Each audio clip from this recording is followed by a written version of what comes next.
Salutare! Ia uitați! De frica puietului văros am lăsat familie de albine strânse. Abia acum le ridic polistirenul. Și ia priviți ce surpriză cred că o să am. Ori am boci de roire, ori am o genă bună a mății. Voi verifica lucrul acesta. Deci le-au rămas 2, 4, 6 rame. Așa a rămas cum a fost împachetat acest stup. Și ia priviți ce mi-a făcut. Da, mi-a clădit, ne dându-i spațiu. Mi-a făcut faguri de trânturi, de albine. Vreau să văd matca. Și ia uitați cât albine aici. Foarte mult.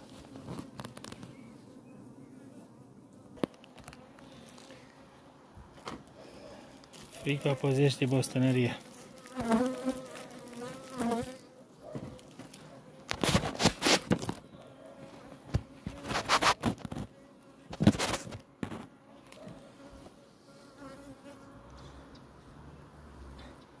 Ia priviți cât albine aici pe rame.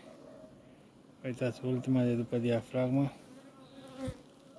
a fost uată.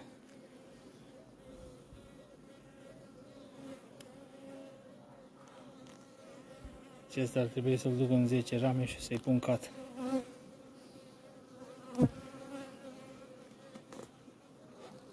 Să o vedem și pe următoarea.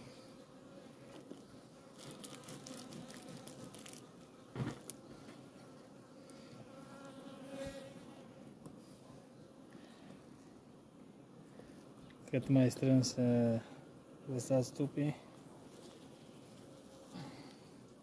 Testăm și măcile să vedem dacă nu au boci de roire. Ia uitați. Tablă. Se puie căpăcit. Să verificăm dacă avem boci. Ia să vedem și aici.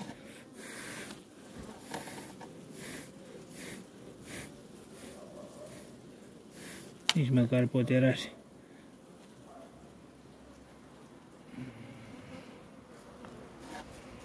Placă.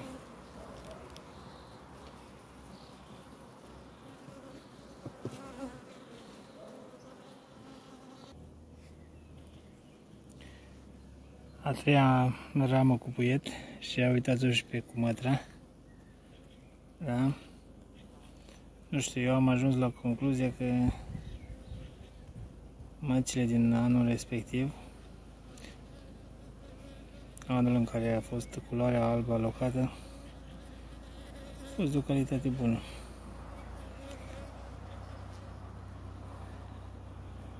Că a fost anul prielnic dezvoltării lor. Ia uitați.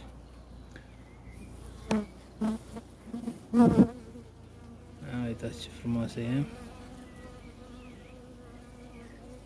Caută loc să ponteze, o să-i pun rame la uat.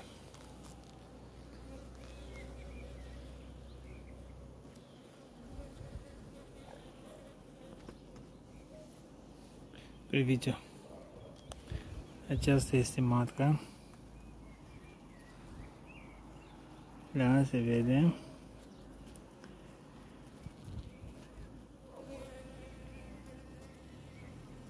Este harnică, ia uitați aici cum se ține albina. Da, uitați, albina blândă. O iau cu pumnul. Ia uitați. Da?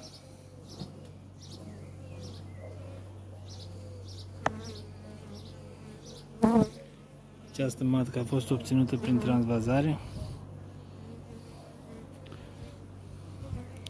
Cine este interesat, pun la vânzare această familie. Pe 6 rame împachetată. 6 rame a ieșit.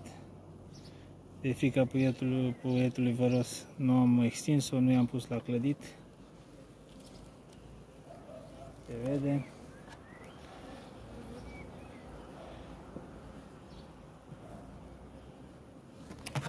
Priviți și stupul. E un stup orizontal. Da, vedeam două familii, colectoare.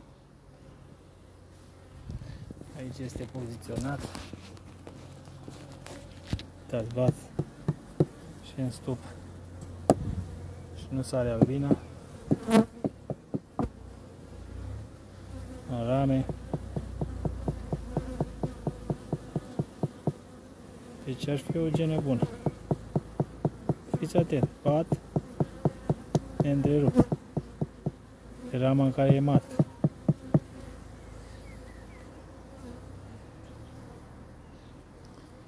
Cred că din această genă o să trag eu anul acesta boci și o să-mi fac regine.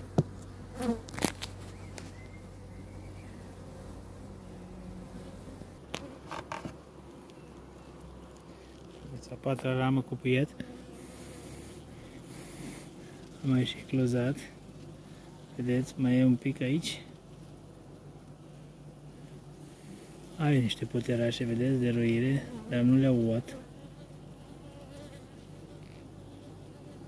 Cât de strâns am putut să las pe aceasta, mă gândeam că o să am deja boci căpăcite.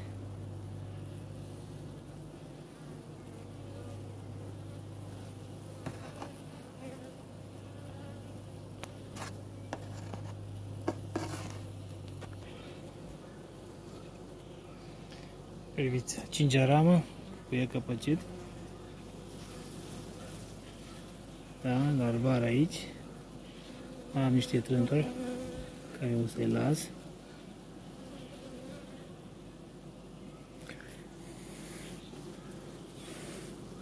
Ia uitați, tablă.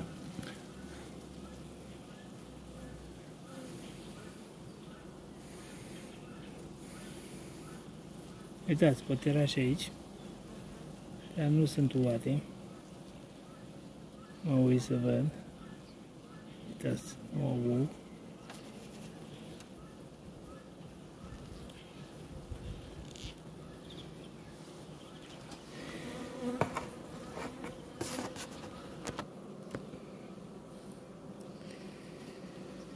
Ia priviți-o și pe a șasea ramă. Da, și aceasta.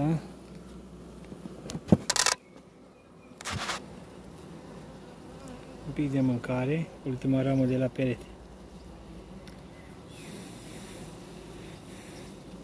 Trântori. Trântori mulți aici.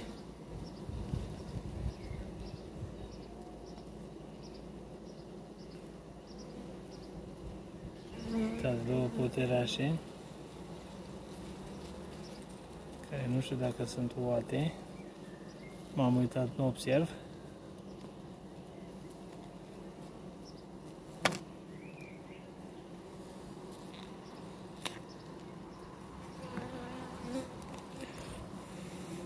Ia uitați, partea dinspre interiorul cuibului. Da, asta e la perete. Până și la perete, încă diafragmă.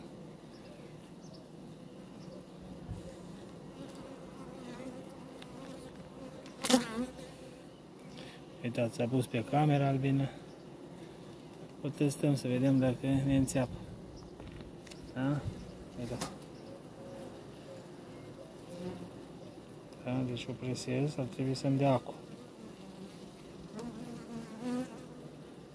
Da, uitați.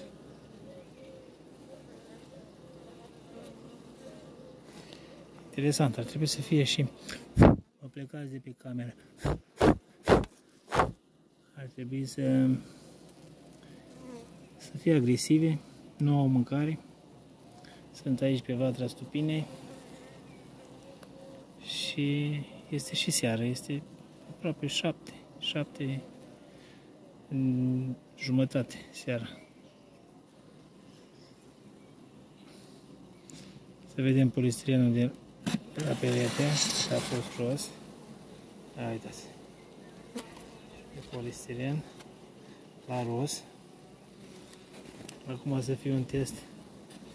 La fel, scutura albina să vedem dacă sare pe mine. Uitați.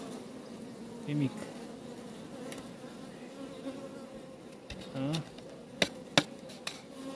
Uitați, e roz polistirenul. Da, ar fi o genă bună. Lăsată strânsă până acum. Această dată.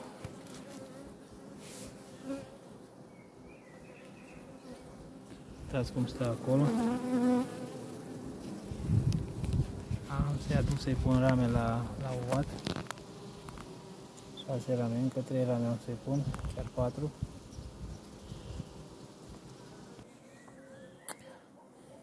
Da.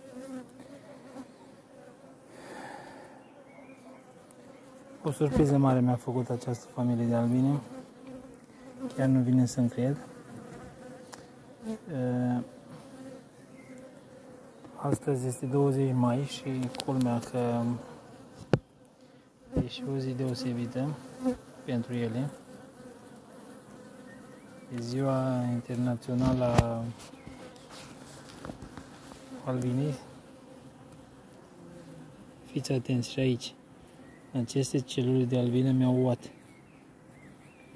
Acesta este un fagure de celule de albine. Nu știu dacă am celule de trântori. Mă, ce vă uitați larve aici. Larve proaspete. Ce o să fac? O să le distrug oare? Păcat. Păcat că nu i-am dat spațiu la timp. Dați poteraș aici.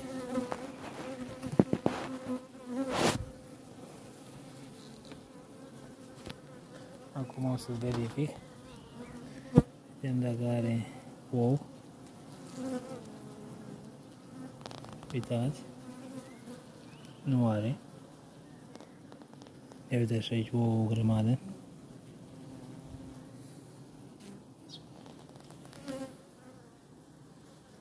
Măcar dacă îi puneam o ramă.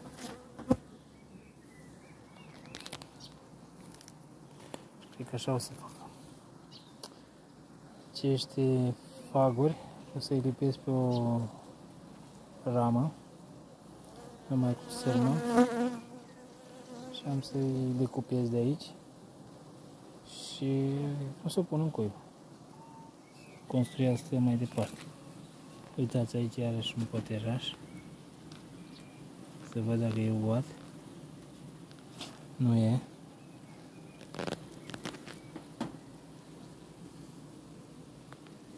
Da.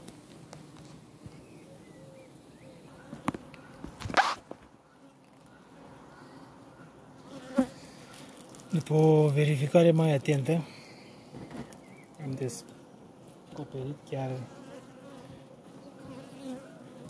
o surpriză. Și de aceea, cred că albinele acestea de pe planeta asta nu încetează să ne uimească mereu și să ne minunăm chiar de... Am găsit 3 poterașe uate de salvare. Ia uitați. Unul aici, unul aici și unul aici. Unde să nu stric. Vreau să suflu un pic. Uitați. Unul aici. Și din câte am observat, sunt și uate. Asta nu e uat, acestea două.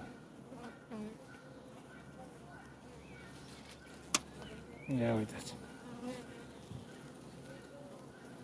Nu știu dacă se vede. Este deja târziu. Dar e uat. Am să iau telefonul.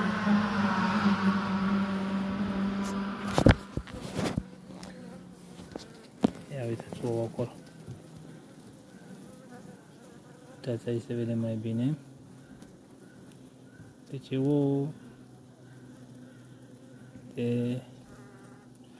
o zi încă e în picioare, puțin înclinat. Da. Minuni.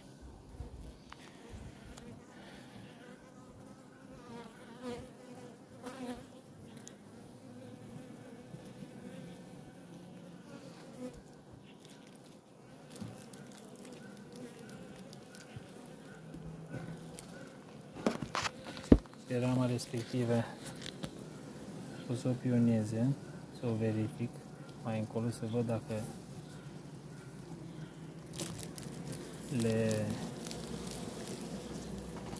le crește. Mă gândesc că dându-i spațiu poate renunță la ele, dar chiar am să verific.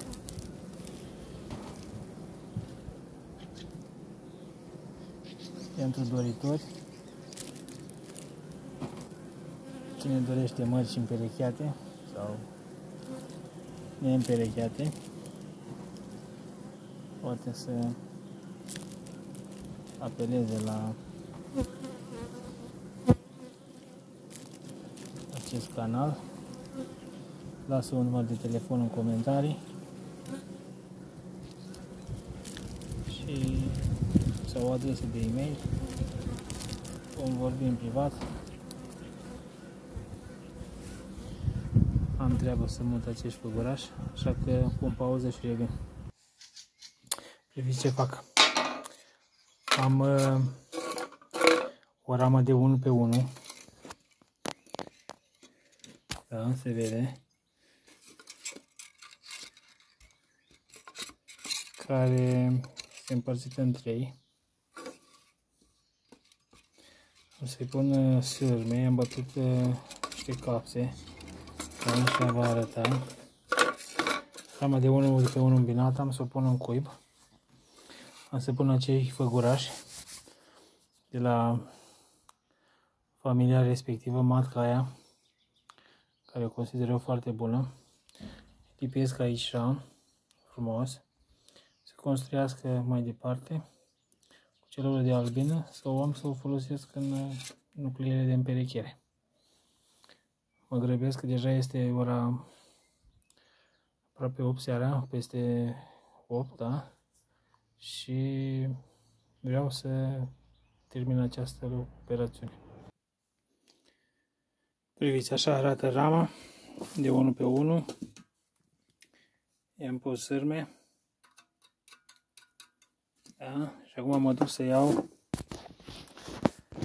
să decupez acei faguri clădiți și să-i lipesc aici.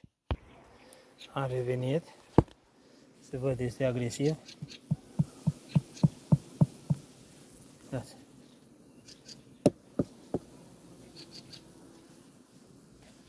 Am să scutur. Normal ar trebui să periez această. Îl voi lua cu daltă ușor.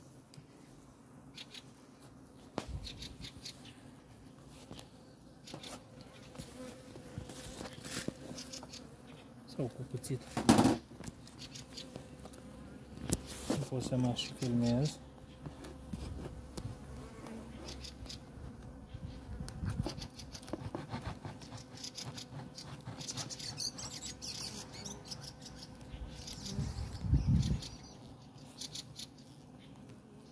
Ia uite, se plină de ouă.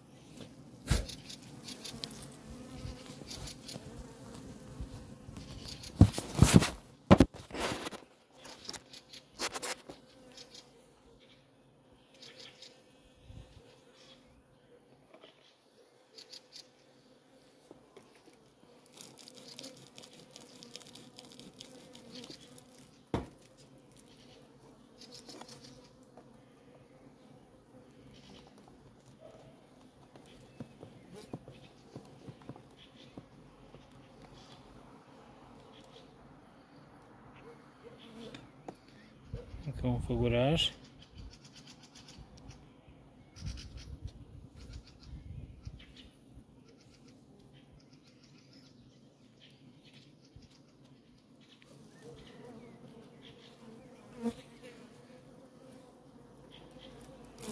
Dau un pic de fum.